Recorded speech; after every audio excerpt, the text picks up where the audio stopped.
Hello everyone and welcome to my channel. My name is Kalika and you're gonna be a better person after watching this video. Our first story comes from a member of my Discord server, Mama Jado. Thank you for submitting this. A random act of kindness from my elementary school. This is something I don't remember nearly as often as I should. Sorry it's long, but it's definitely worth it. TLDR at the bottom. I was a kid in elementary school. My brother and I were latchkey children. AKA, we would go home and we'd be alone for a few hours until my father got off work and could come home. Sometimes this was not until late at night. There was an older retired lady that lived in front of us and kinda kept an eye on us. It was a neighbourhood of families and friends of families. We even had a farm a few spaces away, literally next door to the mobile home property. This is a bit of a tangent. Tangent aside, I heard a knock on the back door. One of those firm, authoritative knocks you get from police officers and public service officials. This was back in the days of pagers and house phones, so I had my brother paging our father while I peep out the back door, balanced on the washer. Our back door was also the washroom. It's my principal, my school counsellor, and one or two teachers. I'm confused. I get down and answer the door. I know I'm not supposed to let anyone in the house, but it's the school, it's cold, and the house is clean, mostly. I ask why they're there. The counsellor says they're there to deliver something and can they come in. It's awfully cold. The man has my absolute trust. I let them in. They come in and say we already have our Christmas tree up, and they're talking to me and my brother about it. We're proudly showing off the homemade decorations, and I offer to make them some coffee. They decline.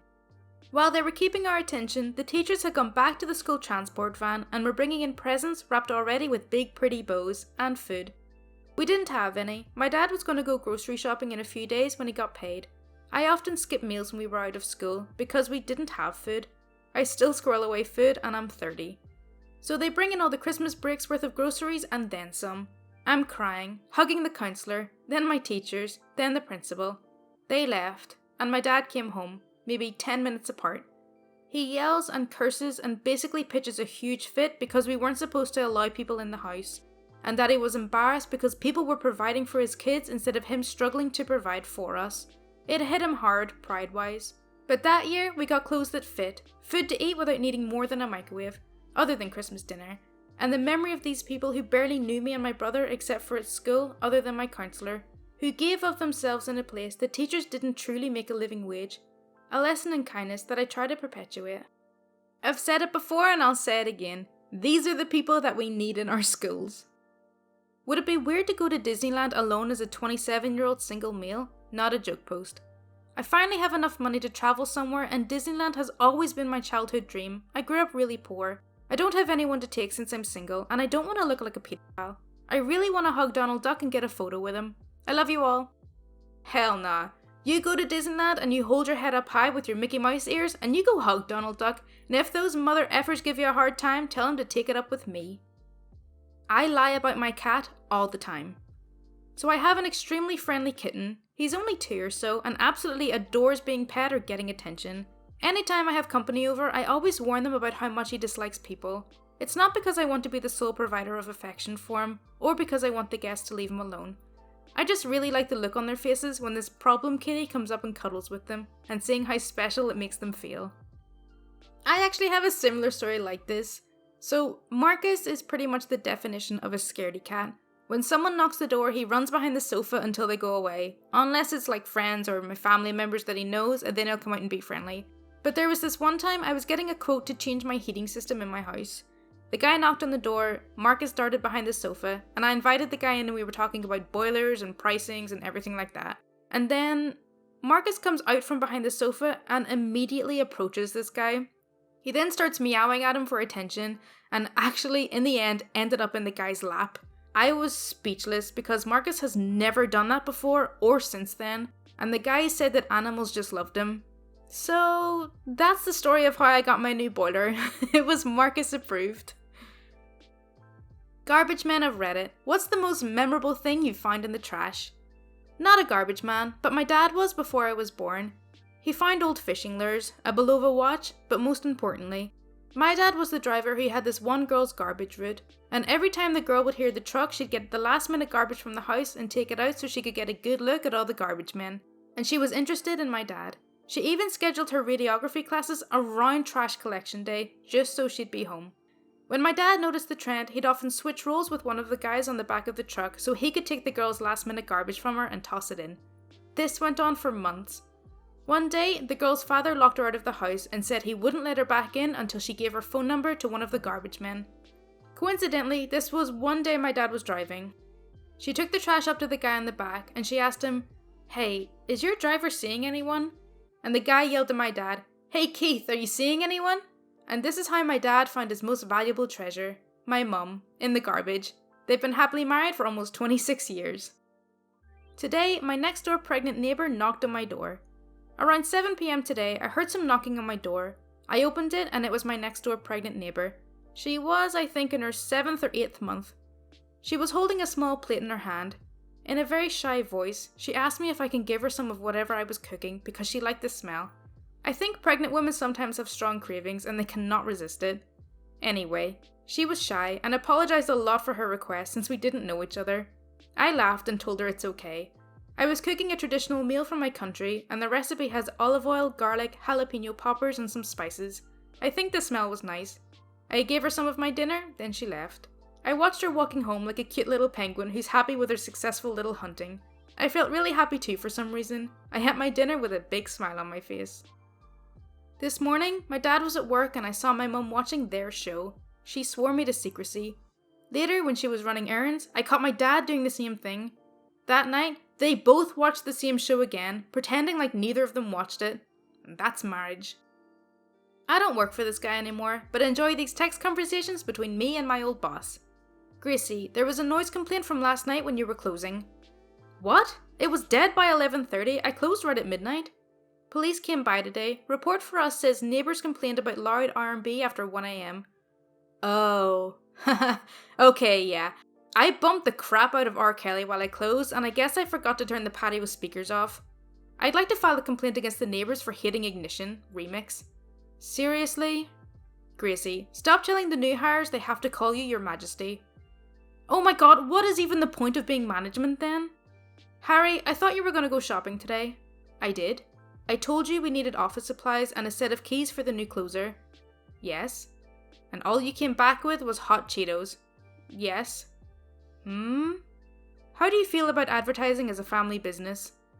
"As in, like, advertising you and me as father and daughter?" "Yes. Family pubs have a lot of appeal." "Okay, except we could never pass as family." "What? Why not?" "Harry, you're Indian and I'm white and blonde. Just get a spray tan." This Indian man and I have an identical commute, but we have never spoken to each other. Like, we get on at the same platform spot and everything. I worked from home yesterday, and today he jokingly said, "Where were you? I was lonely." It was a joke, but I almost cried. No need to nerf this. I'm not ashamed to say that I got 2 of these so my wife and I can have mini Nerf wars in the house. It's day 3. The house is now littered with spent darts. The living room is no man's land. I'm running out of food. My wife has taken the kitchen and fortified herself. Even with the uncanny accuracy of the blaster, she's just too quick.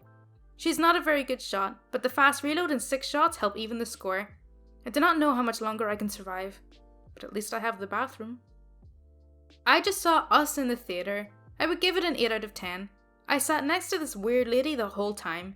Anytime something even remotely scary would happen, she would cover her ears. It was funny. She was the funniest person I've ever seen. She was also my mum. Love you, Mum. Hello, Mike. I am 70 years old and I've been playing drums since I was 13. Paradiddles have always been hard for me until I saw your video. Never too old to learn, I mumbled. So off I went and practiced. Well, lo and behold, and at last, something resembling a paradiddle. Thanks. We'll keep up the practice. My best regards, John Baker, Australia.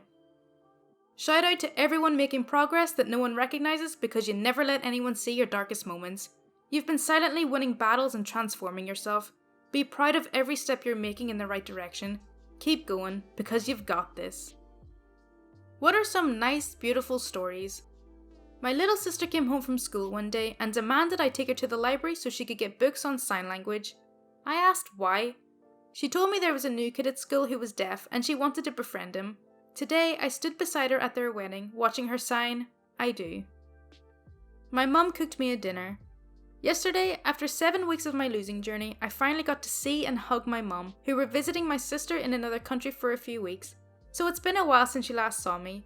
She asked me to come for a home-cooked dinner, so I decided it would be my weekly cheat meal, since she is a great cook and I love her cuisine. But keep that in mind, that it's very traditional cuisine and by no means dietetic. As far as I remember, she always cooked 3-course Sunday dinners, soup, very often with sour cream, and a main dish with meat, potatoes, gravy and salad, and a dessert, cake. I love every bit of her recipes, and that is the most delicious food on the planet for me, and I wasn't going to count any calories. Mum's dinner is mum's dinner, and that's all there is to it, right? But yesterday, she did something that totally melted my heart, and I totally hadn't seen it coming. After almost half a century of traditional cooking, she apparently searched online for fit recipes and surprised me with grilled chicken breast with spicy seasoned millet and light salad, and a chia pudding with blueberries for dessert. She said she is proud of me for being consistent with losing. She can clearly see I'm thinner and she didn't want to disturb my diet, hence the 2 dishes that she chose to prepare. Of course it tasted like heaven, like no other healthy dinner ever. I cried inside heavily. This 65 years young woman rocked my loser world. Thank you for listening. I hope you too have such supportive people around you. When I was 12, I babysat this girl for a few years, and she would come to me and show me her art, drag me by the wrists and point at the piece she'd made during that week, and she'd be like, "Do the voice." And I'd put on a sports announcer Olympic style voice and be like, "Such form, this level of colouring. Why, I haven't seen such perfection in Crayola in a long time. And what is this? Why, Jeff, now this is a true risk. It seems she's made a monochrome pink canvas. I haven't seen this attempted since winter 1932. And I gotta say, Jeff, it's absolutely splendid." And she'd fall back giggling. At the end of every night, she'd check with me. "Did you really like it?" And I'd say yes, and talk about something I noticed and tucked her in. She was just accepted into 3 major art schools. She wrote me a letter. Inside was a picture from when she was younger. Monochrome pink. "Thank you," it said, "to somebody who saw the best in me." Okay, so that's all for r/MadeMeSmile. I really hope you did enjoy it. As always, if you do want to see more content like this, then please do subscribe. My Twitter, Discord and Patreon links are in the description, and any support is greatly appreciated. Thank you so much for watching. Bye!